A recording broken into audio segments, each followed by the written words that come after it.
Welcome to English with Miss B. I am so thrilled you're here today because, honestly, we are gearing up for an absolute masterclass.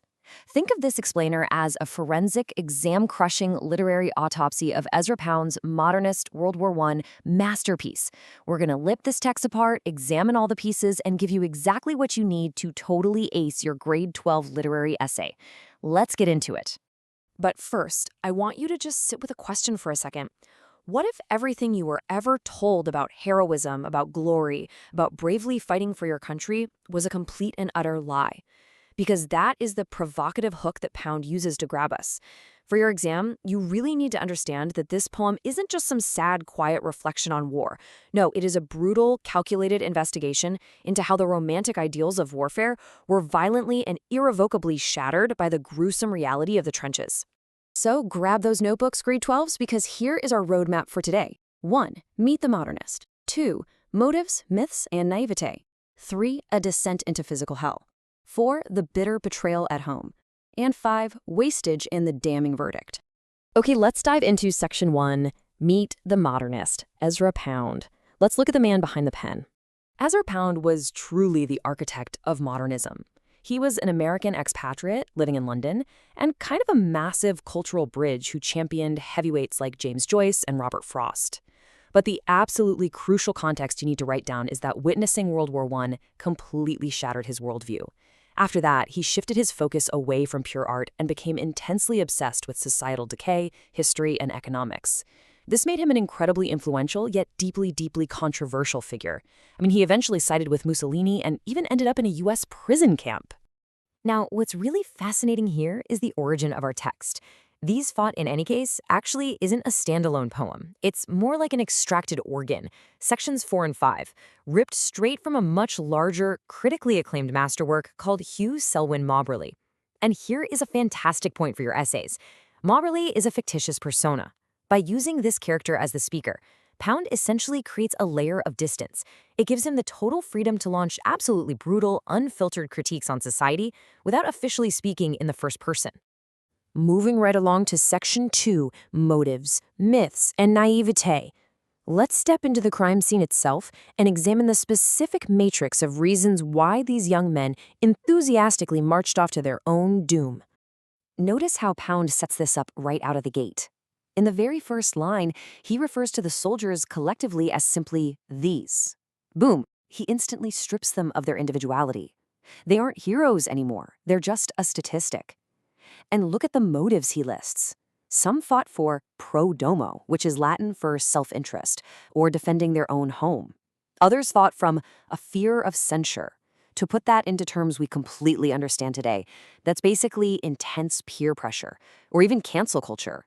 They walked into a horrific war simply because they were terrified of society judging them for staying behind. All right, time to drop a major exam prep term in your notes, anaphora. Pound uses the repetition of the word some over and over at the beginning of successive lines. Some quick to arm, some for adventure, some from fear. The really crucial takeaway here is that this repetition brilliantly proves there was no single, unifying, glorious moral cause. There just wasn't. It was a chaotic, conflicting mess of deeply personal and often very naive motives. And that builds into what I think is one of the most chilling moments in the entire text. Pound writes that some went to war for love of slaughter in imagination, which is then followed by this haunting ellipsis. Learning later. That pause is so deliberate, it forces us to just sit in the horror of the realization. Phase 1 is the romantic ideal of war in their minds. The ellipsis is the horrific bridge, and then Phase 2 is the grim reality, where that naive imagination violently twists into a gruesome necessity for pure, fear-driven survival. War doesn't forge nobility at all. It just corrupts. Which brings us to section 3, a descent into physical hell.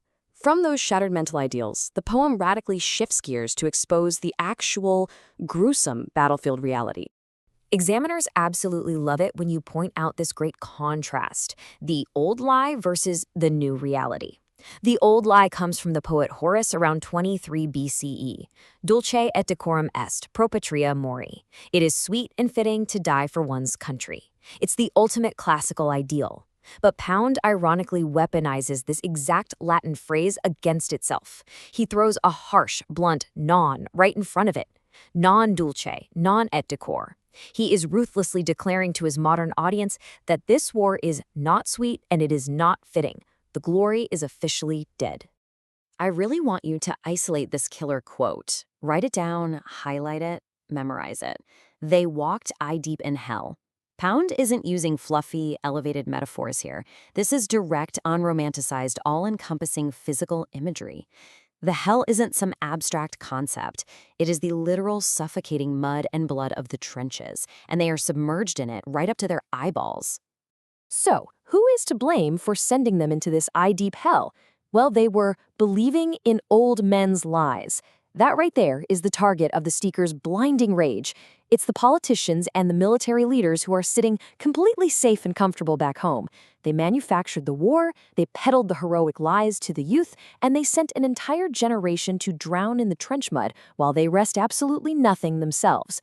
All right, Section 4, the bitter betrayal at home. We're shifting the focus from the front line back to the society that the soldiers supposedly fought to protect. Prepare yourselves, because the moral outrage in the poem totally peaks right here. Let's analyze the bitter irony of this cycle together. Think about the word home. Home should represent safety, right? A sanctuary, a reward for surviving the hell of the trenches.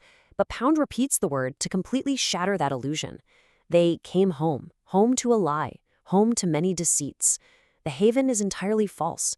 They escaped the physical meat grinder, only to return to a treacherous society that was infected with systemic rot and liars in public places. Here is another crucial definition you absolutely need for your literary tool belt. Usury. Pound specifically calls out usury age-old and age-thick. He fiercely blamed international banking institutions and war profiteers for this conflict. In his eyes, the real tragedy was that these financial elites were exploiting and making absolute fortunes off the very society that was bleeding out its youngest, brightest generation on the battlefield. The system itself was fundamentally corrupt to the core. We also have to notice the unspoken psychological toll on the survivors. Pound lists hysterias and trench confessions, revealing a level of mental breakdown that was previously totally denied to the stoic Victorian man. And listen to that grotesque imagery, laughter out of dead bellies.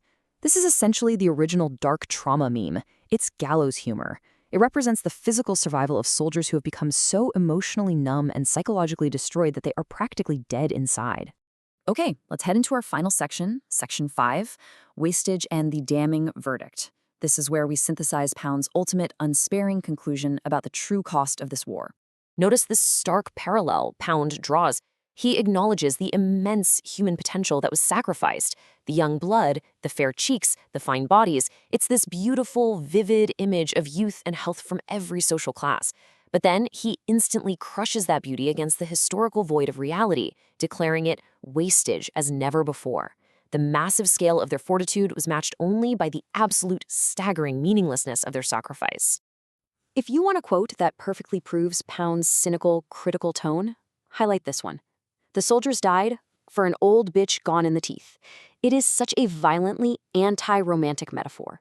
The glorious glowing concept of the motherland or the majestic European empire? Yeah, that's completely destroyed. Instead, Britain and Europe are reduced to a worn-out, decrepit, decaying old animal. And he expands on that, declaring they died for a botched civilization.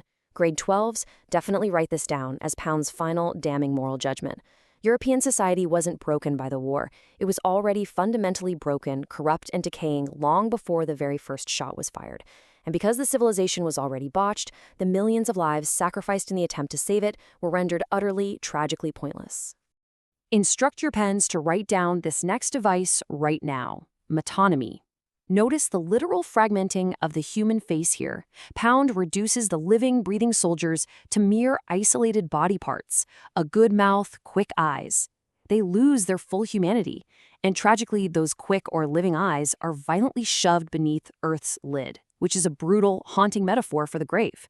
The war machine literally dismantled them piece by piece. So let's break down this bitter final ledger. We have the massive cost on one side versus the trivial gain on the other.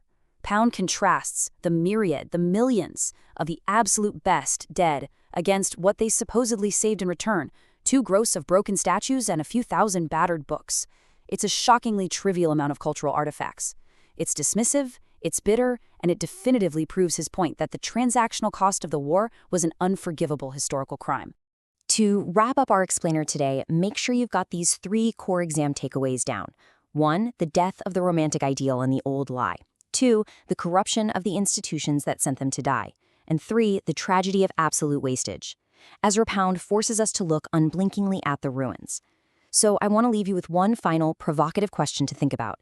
If the fragmented free verse of this poem perfectly mirrors a ruined, broken society from over a century ago, what old lies might our own institutions be telling us today? Good luck on your exams, everyone, and keep questioning everything.